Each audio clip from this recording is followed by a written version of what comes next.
మీ అందరికీ అండ్ ఈ వీడియోని వీక్షిస్తున్న ప్రేక్షకులందరికీ భోగి సంక్రాంతి కనుమ శుభాకాంక్షలు. నాసామి రంగ చిత్రాన్ని అయితే నేను ఇప్పుడే చూసేసి రావడం జరిగింది. అంటే ఈ భోగి పండుగ రోజున పండగ సమయంలో జరిగిన సినిమాని అయితే చూసేసి రావడం జరిగింది. ఇంకా లాగ్ లేకుండా సినిమా ఎలా ఉంది అంటే నా పాయింట్ ఆఫ్ వ్యూలో నేను చెప్తున్నాను బ్రో. నా పర్సెప్షన్లో మూవీ వచ్చేసి నాకు యావరేజ్ అనిపించింది అంతే. ఫస్ట్ హాఫ్ వచ్చేసి మనకు డీసెంట్గానే ఉంటుంది, కానీ సెకండ్ హాఫ్ కొంచెం లాగ్ ఎక్కువ అయిపోయింది అనే ఫీల్ నాకైతే వచ్చింది.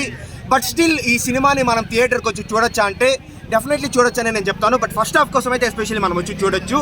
ఏంటంటే మనకు ఫస్ట్ హాఫ్లో మనకు నాగార్జున గారి స్వాగ్ అయితే మూవీ మొత్తం ఎక్సలెంట్గా ఉంటుంది అనమాట.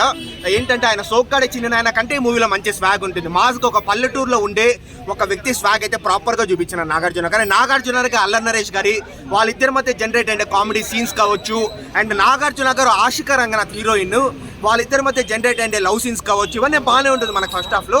సెకండ్ హాఫ్లో కాస్త లాగ్ ఎక్కువ అయినట్టు నాకు ఫీల్ అనిపించింది. సో మనకు మొత్తానికి సంక్రాంతికి రిలీజ్ అయ్యే ఒక స్వచ్ఛమైన అచ్చమైన సంపూర్ణమైన తెలుగు సినిమాలు చూసేస్తున్నాం కాబట్టి ఈ తెలుగు సినిమాల్లో క్లియర్ విన్నర్ ఎవరు అంటే హనుమాన్ అనే చెప్తాను. తెలుగు సినిమా స్థాయిని మరొక మెట్టు పెంచిన హనుమానే clear winner bro. And Hanuman తర్వాత నాసామి రంగ, సైంధవు, తర్వాత గుంటూరు కారం లాస్ట్ ప్లేస్లో ఉంది. అంటే ఈ సంక్రాంతి అన్ఎక్స్పెక్టెడ్ అనమాట. గుంటూరు కారం ఆబ్వియస్లీ చాలా మంది ఫస్ట్ ప్లేస్లో ఉంటుంది అనుకున్నారు, కానీ అది రివర్స్లో అయింది. సో ఓకే, నాసామి రంగ విషయానికి వస్తే నాగార్జున గారి కోసము ఆశిక రంగనాథ్, అల్లరి నరేష్ గారు వీళ్ళ ముగ్గురు కోసం వచ్చి చూడండి. ముగ్గురు హీరోలను సరిగా బ్యాలెన్స్ చేశాడు.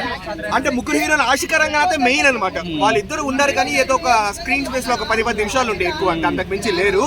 రాస్తారు కూడా అంత పెద్ద స్కోప్ లేదు. నాగార్జున గారు ఫస్ట్, అల్లరి నరేష్ గారు సెకండ్, ఆశిక రంగనాథ్ థర్డ్.